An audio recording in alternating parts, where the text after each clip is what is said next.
Diversity is often introduced to us as a slogan, a neat word printed in bold, repeated in assemblies, written on posters, and spoken from stages.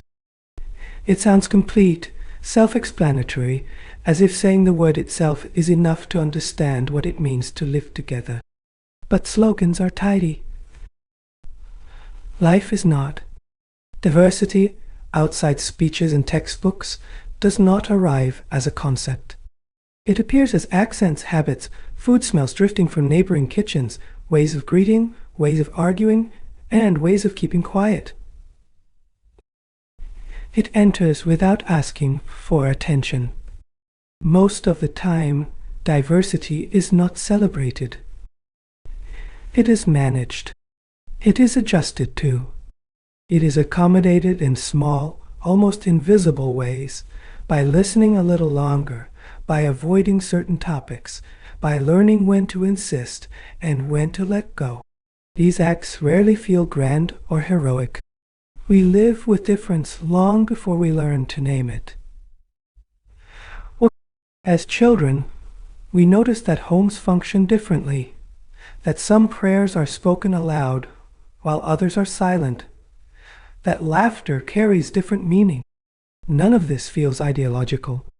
It simply feels like the world as it is. Over time, diversity becomes background noise. The bus ride, the marketplace, the classroom, the workplace, all filled with people carrying their own rhythms.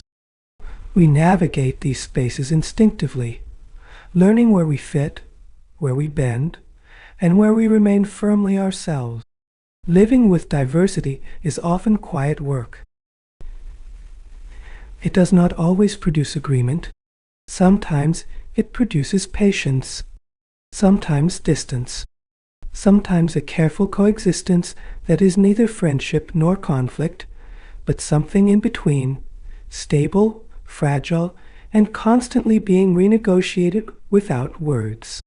There are days when diversity feels effortless, almost comforting, and there are days when it feels heavy, when difference becomes sharp and tiring.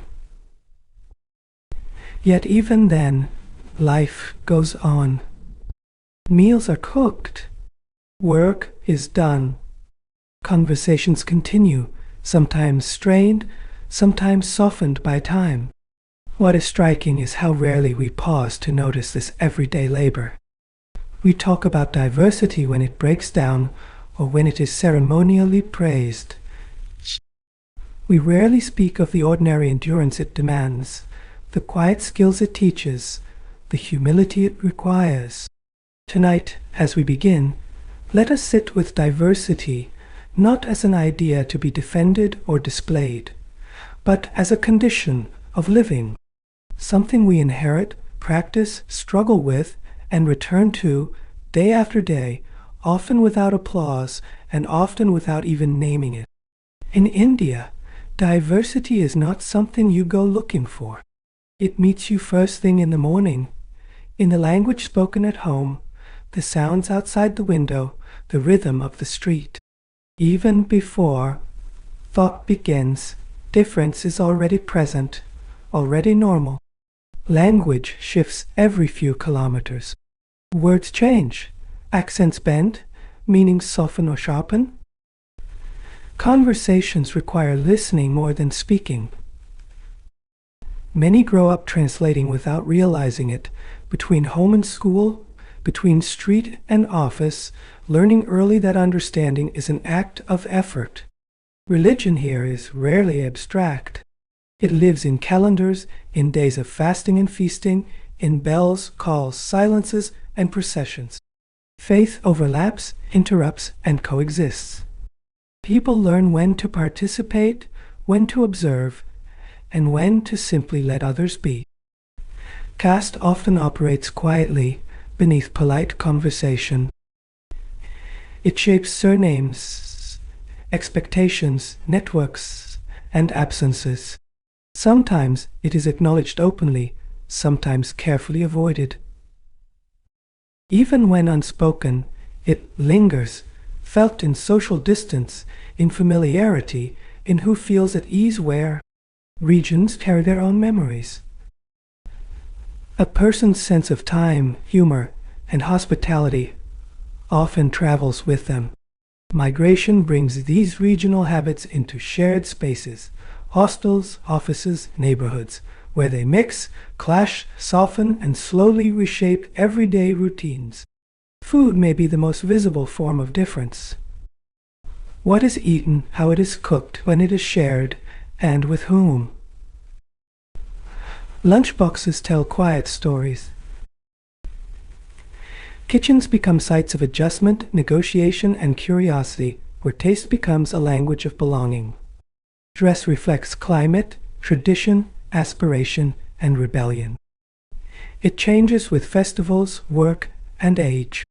Sometimes it invites pride, sometimes scrutiny. People learn when clothing is expression, when it is protection, and when it is a careful compromise between self and setting. Customs vary not just across communities, but within them.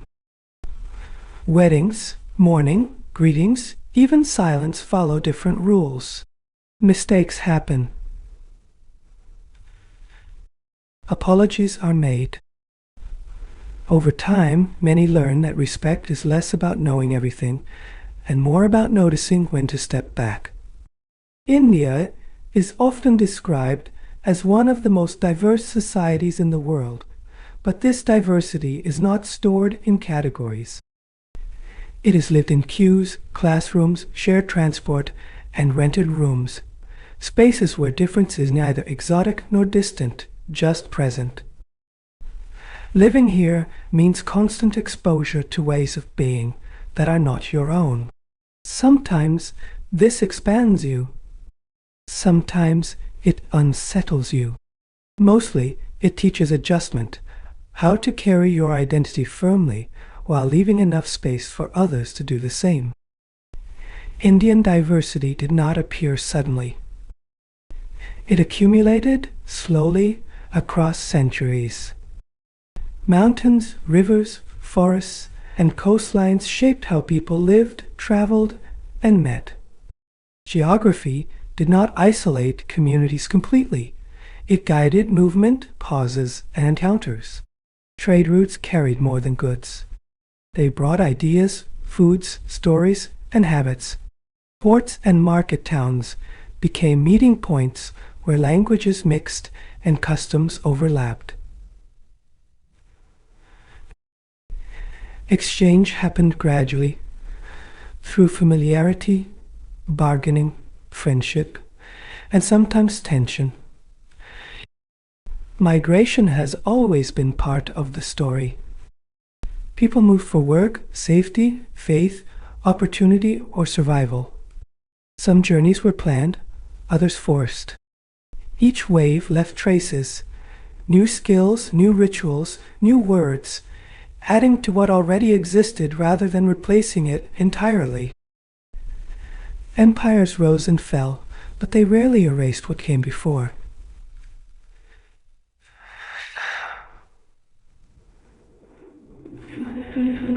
Rulers adapted to local practices, borrowed symbols, and absorbed traditions. Power changed hands, yet everyday life retained layers of older ways beneath newer structures.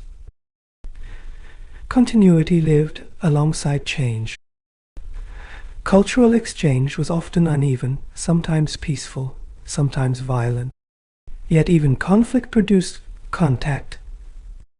Music absorbed new instruments. Architecture blended styles. Language stretched to include unfamiliar sounds. Over time, influence flowed in many directions, not just from the powerful. Historians and sociological studies often describe India as a civilization made of layers. Like a landscape built over time, older foundations remain beneath newer surfaces. Nothing is completely removed. Everything leaves a mark, even when it fades from view. These layers explain why contradictions coexist so easily.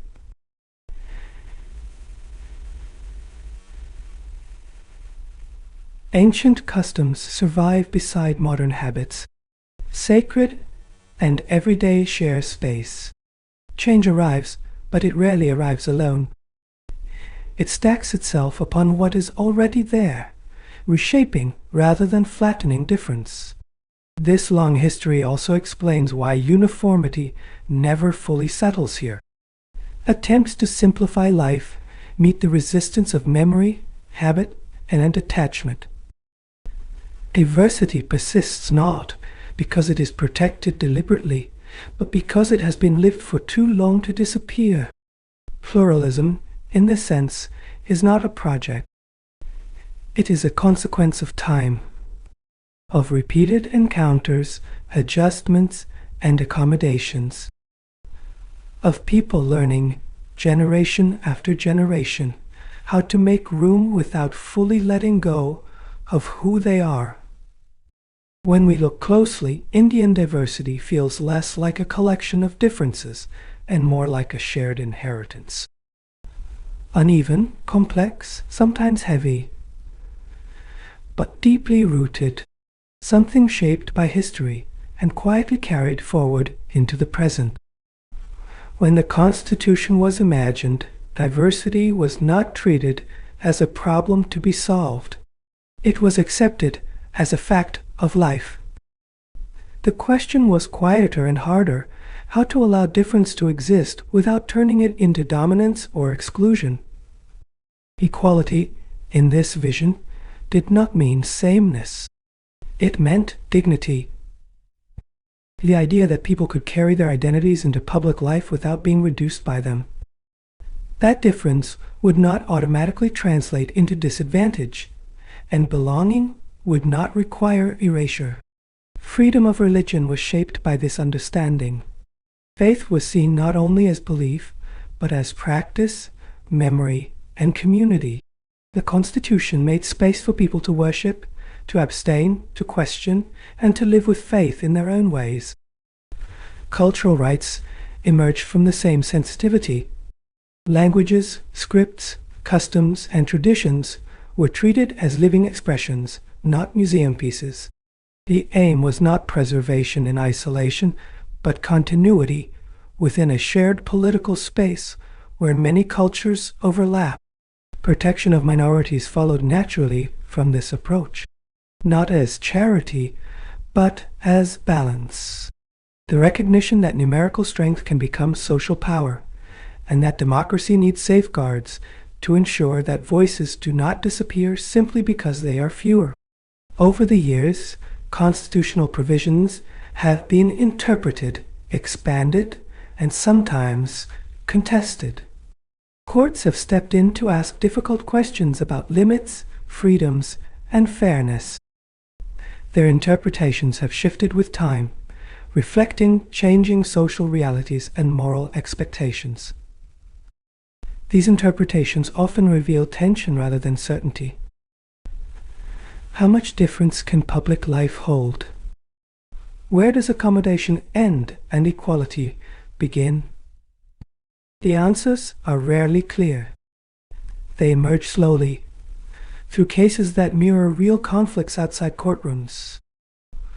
What stands out is that diversity is rarely treated as an inconvenience. Even when boundaries are drawn, there is an effort to reason, to explain, to balance competing claims. The Constitution speaks in a tone that invites negotiation rather than command. This engagement is ongoing. New identities assert themselves. Old practices are re-examined. Social movements push the Constitution to respond, to stretch, to clarify. In this process, the document feels less like a rulebook and more like a conversation across generations. Living with diversity, then, becomes a shared responsibility. The Constitution offers a framework, but it does not do the work for us. It assumes participation, patience, and restraint. It trusts society to grow into its promises unevenly, but persistently. In this way, constitutional engagement with diversity feels deeply human, cautious, hopeful, sometimes contradictory. Not a final answer, but a guide, reminding us that difference need not threaten unity, and that living together is an act we must renew each day. Caste sits at the center of Indian diversity, quietly shaping lives while rarely inviting comfort. Unlike language or food, it does not simply describe difference. It orders it. It places people within invisible ladders that feel inherited, enduring, and difficult to step away from. As a social hierarchy, caste arranges everyday interactions: who speaks first, who is heard, who is trusted. Much of this happens without announcement. It lives in habits, expectations, and silences, passed down through families and absorbed long before anyone names it. Caste is also identity. For some, it offers belonging and continuity. For others, it arrives as burden and limitation. Many carry both feelings at once: pride mixed with constraint, history mixed with present reality, making caste a deeply personal experience, not just a social category. Unlike other forms of difference, caste follows people across spaces. Migration may change language or dress, but caste often travels intact, from village to city, from school to workplace, reshaping itself while remaining recognizable, influencing opportunity in subtle, persistent ways. Commissions, surveys, and social studies have long pointed to unequal access to education, employment, land, and dignity. They speak of mobility that is uneven, slower for some, faster for others. These findings rarely surprise those who live them daily. Yet caste is not static. It adapts. Urban life rearranges its expressions. Formal equality coexists with informal exclusion.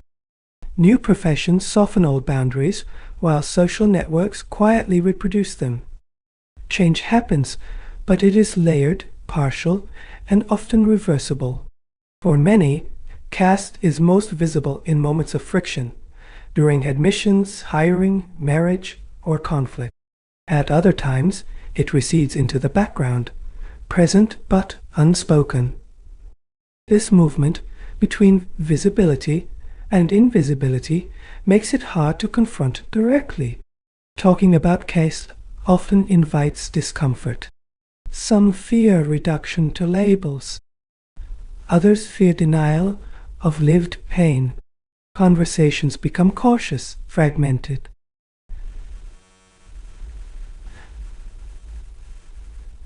As a result, caste persists not only through belief, but through avoidance, through the difficulty of sitting with unease.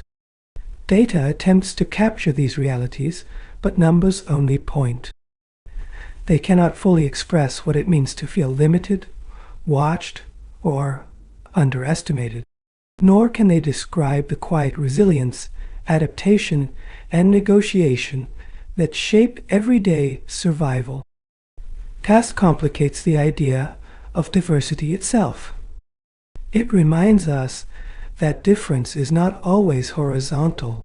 Some differences carry weight, consequence, and history. Acknowledging this does not simplify the problem, but ignoring it makes understanding impossible. Living with caste, then, is not about easy resolution.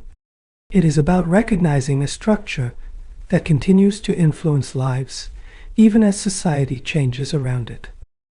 An uncomfortable presence within diversity, demanding attention, patience, and honesty, without slogans or certainty. Religion in everyday life is rarely abstract. It is woven into mornings and evenings, into calendars, food choices, greetings, and silences. For most people, faith is less about doctrine and more about rhythm, habits that quietly organize time and meaning. Shared spaces make this pluralism visible. Streets carry multiple sounds of devotion. Neighborhoods adjust to different days of rest and celebration. People learn, often instinctively, how to make room for processions, for prayers, for pauses that are not their own. Festivals offer moments of closeness. Invitations are exchanged, sweets are shared, curiosity briefly outweighs distance.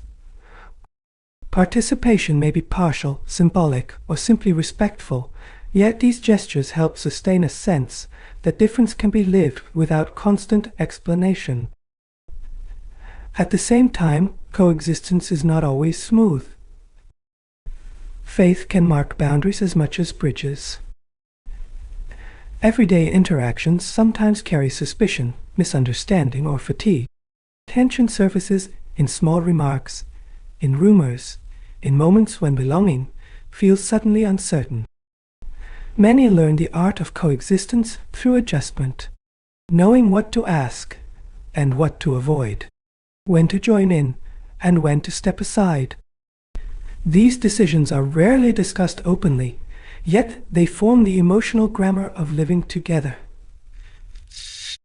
Over the years, laws and court observations have tried to describe this balance between belief and public order, freedom and restraint. Reports speak of secularism not as distance from religion, but as a way of holding multiple faiths within one civic space. Religious freedom, in this telling, is not absolute isolation. It exists alongside responsibility, context, and the presence of others. The idea repeats quietly that one person's devotion must leave room for another's, even when practices overlap or collide. Courts have often noted that secularism here is lived, not imposed. It grows from daily encounters more than declarations. This does not remove conflict, but it frames it, suggesting that disagreement need not always become exclusion. Moments of strain test this framework. When fear enters, when identities harden, coexistence feels fragile. Yet even then, ordinary life continues. People still share transport, races, markets, spaces where interaction persists despite unease. What becomes clear is that pluralism survives through routine contact, not constant harmony, but familiarity. Seeing the other often enough that difference becomes expected, even if not fully understood. This everyday proximity does more work than any single rule. Religion, then, remains both deeply personal and unavoidably social. It shapes lives, relationships, and conflicts. Living with it in a plural society requires patience more than agreement, a willingness to stay present even when certainty is absent. Language is often the first marker of belonging. It carries memory, humor, and familiarity. In India, speech shifts quickly, sometimes within the same street. People recognize each other through tone as much as words, sensing region and history in a single sentence. Linguistic diversity shapes daily negotiation, choosing which language to speak, when to translate, when to remain silent. Many grow up multilingual by necessity, not design, learning early that communication here is less about purity and more about reaching across gaps. Regions carry strong identities of their own. Food habits, social manners, and ideas of time differ subtly but persistently. Regional pride is often quiet, expressed through stories, songs, and memory, surfacing most clearly when people leave home and look back. Migration to cities intensifies these encounters. Urban spaces become meeting grounds where languages overlap and compete. Newcomers adapt, locals adjust, and cities develop working languages that are practical rather than sentimental, shaped by convenience and survival. In offices and public spaces, language becomes a tool. People switch registers, accents soften, and vocabulary narrows. This flexibility enables coexistence, but it can also feel like loss of nuance, of comfort, of being fully understood without effort. Language policies have long tried to balance recognition and unity. Census observations note shifting patterns, some languages expanding, others shrinking, many coexisting uneasily. These trends reflect aspiration as much as identity, showing how language choices follow opportunity. Internal migration studies describe movement as constant and uneven. People travel for work, education, and stability, carrying regional cultures into shared spaces. Over time, cities absorb fragments of many regions, creating hybrid cultures that belong fully to no single place. This blending reshapes identity. Migrants learn which parts of themselves to foreground and which to soften. Regional markers may fade in public while remaining strong in private. Belonging becomes layered, tied to multiple places rather than one origin. Tension arises when language is linked too closely with power. Who gets to speak officially? Who must translate? Who feels at home in public institutions? These questions surface periodically, reflecting deeper anxieties about recognition and fairness. Yet most linguistic coexistence is ordinary. People help each other find words. Gestures fill gaps. Misunderstandings are corrected and forgotten. Communication continues, imperfect but persistent, driven by need rather than ideology. Language and region then shape identity without fixing it. They travel, adapt, and change with movement and time. Living with this diversity requires adjustment more than assertion, a steady willingness to meet others halfway, again and again. Gender weaves through everyday life quietly, often unnoticed by those it favors most. It shapes how people move, speak, choose work, and imagine futures. Unlike visible differences, it travels with the body, influencing experience from childhood onward. Opportunities open.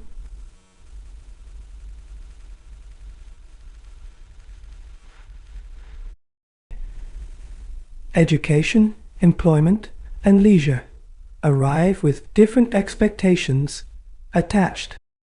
Choices are encouraged for some, questioned for others. Many learn early which paths feel permissible and which require explanation, adjustment, or silent persistence.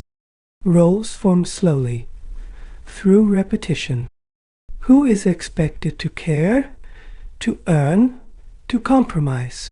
These patterns appear ordinary, even natural, until they are disrupted.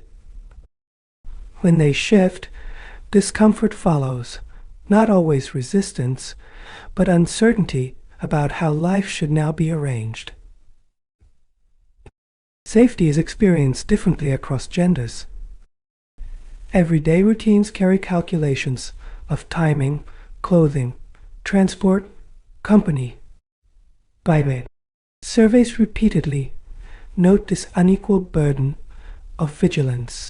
For some, freedom is assumed. For others, it is planned carefully, step by step. Social expectations linger even as lives change. Ambition is praised, but only within limits. Independence is admired, yet closely watched. Many navigate a narrow space between approval and censure, learning how to succeed without appearing to overstep invisible boundaries. Laws and court judgments have tried to respond to these realities. They speak of equality, dignity, and protection, often after harm has already occurred. Legal recognition matters, but it arrives unevenly into daily life, filtered through institutions and attitudes. Survey findings regularly point to gaps in pay, participation, time use, and decision-making. These patterns persist across regions and classes, though they appear differently. Numbers describe tendencies, not lives. Yet they echo what many already sense intuitively. Gender also intersects with other identities: caste, religion, region, and class. Reshape its meaning. What feels restrictive in one context may feel enabling in another. Experience varies widely, resisting simple stories of progress or decline. Change, when it comes, is gradual. Norms bend before they break.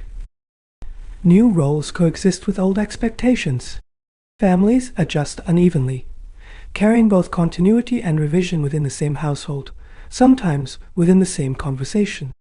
Gender diversity, then, is not only about difference between people, but difference in experience.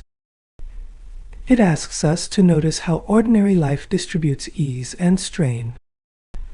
Not to conclude quickly, but to observe carefully how inequality settles into routine.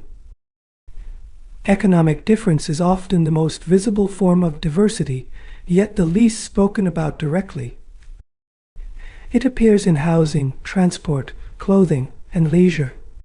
People share cities and villages while living very different versions of daily life. Class shapes how time is experienced. For some, time is scheduled and predictable.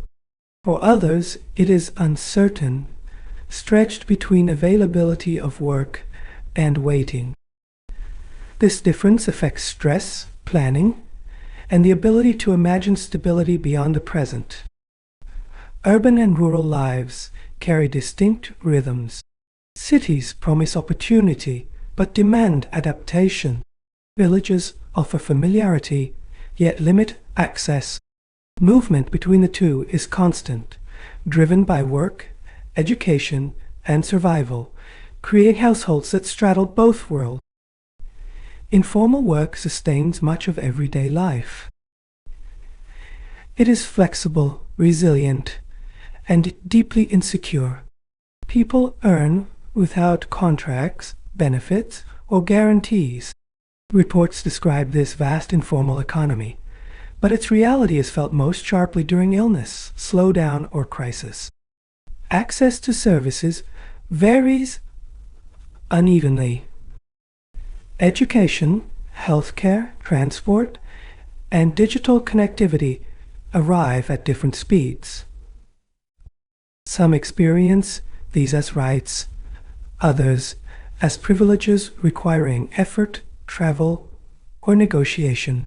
Inequality settles quietly into routine expectations. Economic difference also shapes voice. Those with security speak confidently, complain openly, and plan ahead. Those without it choose words carefully, avoid risk, and prioritize continuity over ambition. These patterns influence participation far beyond income alone. Poverty reports often describe improvement alongside persistence. Fewer face extreme deprivation, yet vulnerability remains widespread. Many live one disruption away from hardship. This fragile middle ground rarely fits neat categories, but defines the lives of millions. Consumption makes inequality visible. Malls and markets sit side by side. Aspirations circulate faster than opportunity. People learn to desire what they may not reach, adjusting dreams to budgets and budgets to necessity, without fully letting go of hope.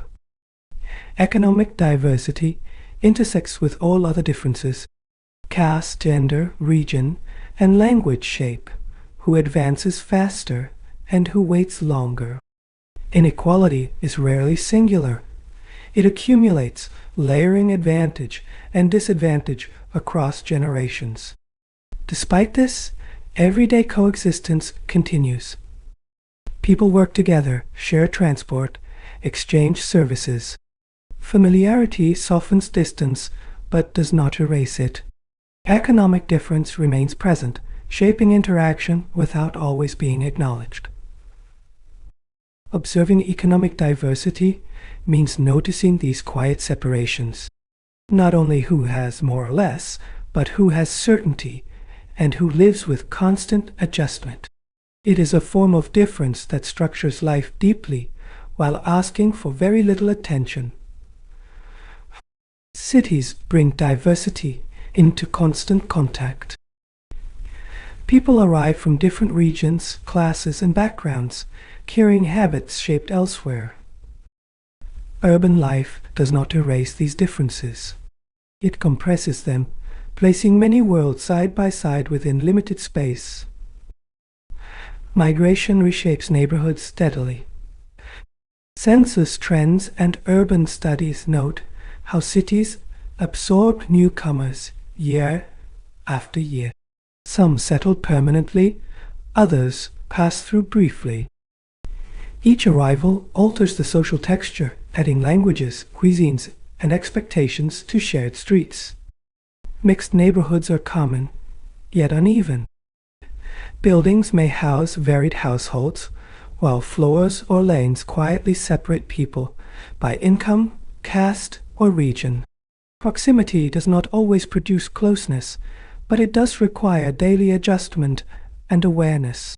Housing reveals these negotiations clearly. Who rents where, who owns, who is welcomed or questioned. Informal rules often matter as much as formal ones. Choice is shaped by affordability, familiarity, and the comfort of being among those who feel similar. Workplaces gather diversity around tasks. People collaborate across backgrounds, sharing routines while keeping private lives separate. Professional norms soften visible differences, yet accents, assumptions, and networks continue to influence opportunity and belonging. Public transport is one of the few truly shared spaces. Buses and trains compress the city's variety into brief encounters. Here, coexistence is practical rather than symbolic. People adjust, endure discomfort, and move together toward different destinations. Markets and streets show everyday negotiation. Vendors adapt to changing populations. Customers learn new tastes and prices. Interaction is frequent, functional, and mostly calm, punctuated occasionally by misunderstanding or impatience that quickly passes. Urban studies often describe cities as sites of opportunity and inequality at once. Services cluster, but access varies. Aspirations rise faster than infrastructure. Diversity thrives not because cities are harmonious, but because life requires constant interaction. Cities rarely offer resolution. They offer movement. People change jobs, homes, and routines more often than identities. Over time, this mobility reshapes belonging, making it less about origin and more about navigation. Knowing how to get by. Living with diversity in cities is not dramatic. It is repetitive and ordinary. People learn which differences matter, which fade into background noise, and which require careful attention. Public space becomes a shared habit maintained through routine tolerance. Cities, then, are not symbols of unity or division. They are working arrangements. Imperfect, crowded, adaptive. Places where diversity does not wait to be understood, but demands to be managed daily through small acts of negotiation and restraint. Diversity does not exist without tension. Where differences live closely, friction appears. This is not always dramatic. Often it is quiet, felt in hesitation, in guarded speech, in the instinct to stay within familiar circles. Prejudice rarely announces itself openly. It hides in assumptions, jokes, and expectations about who one is likely to be. Stereotypes simplify complex lives, making difference easier to categorize, even when those categories distort reality. Segregation grows slowly. People cluster where they feel safe, understood, and unchallenged. Over time, neighborhoods, schools, and social networks become more homogeneous than the cities around them. Separation feels practical, even when it limits exposure. Moments of breakdown make these fault lines visible. A conflict, a rumor, an incident suddenly brings buried anxieties to the surface. Differences that were managed quietly become charged, and everyday familiarity gives way to suspicion and fear. Social science studies often note that cohesion weakens not only because of difference, but because of inequality and insecurity. When resources feel scarce or futures uncertain, people retreat toward identity, seeking certainty where they can find it. Commission reports speak of trust as fragile. It is built slowly through interaction and lost quickly through shock. Where institutions respond unevenly or slowly, resentment hardens, and communities learn to rely more on themselves than on shared systems. Yet tension does not always lead to rupture. Many conflicts fade without escalation. People return to routine, choosing distance over confrontation. This quiet de-escalation rarely makes headlines, but it sustains coexistence more often than open resolution. Avoidance becomes a coping strategy. Topics are dropped. Paths are altered. Relationships narrow. These adjustments reduce immediate conflict, but they also shrink common ground, making future misunderstandings more likely rather than less. Stereotypes persist partly because interaction is uneven. When contact is limited, single experiences stand in for many. Studies note that sustained, ordinary contact, working together, sharing space, weakens rigid views more effectively than argument. Tension, then, is not an exception to diversity. It is part of its daily management. Understanding this does not excuse harm, but it does remind us that coexistence requires effort, restraint, and patience, especially when trust feels thin. Diversity enters governance not as theory, but as workload. Administrators encounter it in forms, cues, complaints, and requests. Each decision carries different consequences across communities, requiring constant adjustment rather than uniform application of rules. Welfare delivery reveals this clearly. Schemes designed for everyone meet uneven realities. Language barriers, documentation gaps, mobility, and trust all affect access. Officials learn quickly that inclusion depends as much on outreach and interpretation as on policy intent. Education is another daily site of negotiation. Schools bring together children with different languages, diets, customs, and home expectations. Teachers manage diversity through routine, timetables, discipline, accommodation, often improvising solutions that policy documents never anticipate. Policing engages diversity under pressure. Law enforcement operates where conflict, fear, and authority intersect. Trust varies sharply across groups. Practices evolve through experience, instructions, and public scrutiny, revealing how inclusion depends on behavior as much as regulation. Representation shapes how diversity is heard. Elected bodies, committees, and local institutions signal whose voices matter. Policy debates often return to this question: who is missing, who speaks for whom, and how presence alters priorities without guaranteeing agreement. Everyday administration relies on discretion. Street-level officials interpret rules while responding to people with unequal resources. Small choices, how long to listen, how strictly to enforce, when to explain, accumulate into patterns that feel inclusive or alienating. Institutional practices slowly adapt. Forms are translated. Offices hire locally. Timings shift.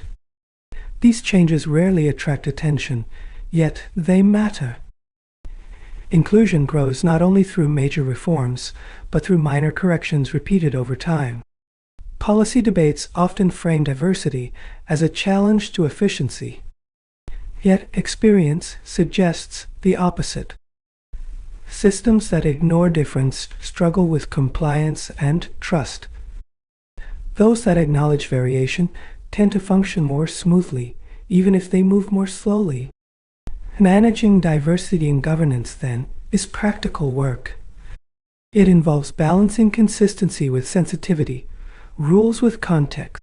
Not a finished solution, but an ongoing process, quiet, imperfect, and essential to how everyday democracy actually functions. Living with diversity is not only something one observes. It is something one learns to carry.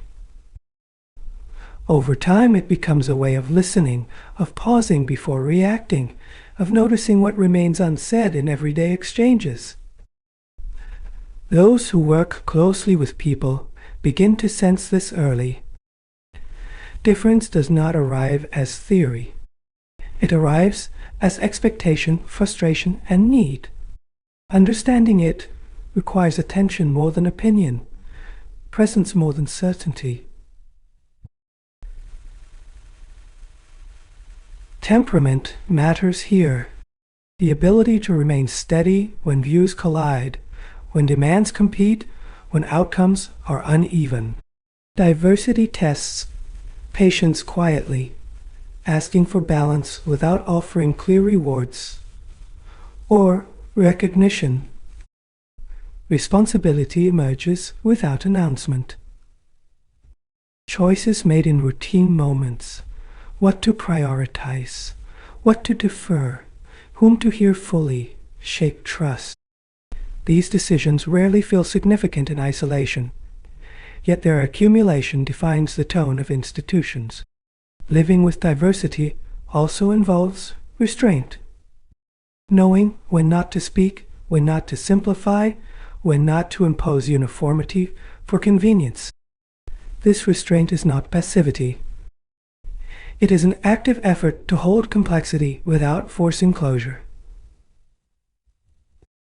Experience teaches that fairness does not always feel equal.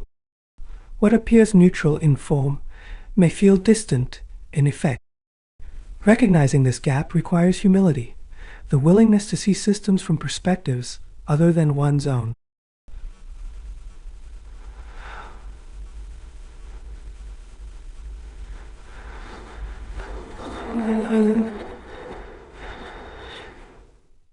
Over time, diversity becomes less about managing others and more about managing oneself.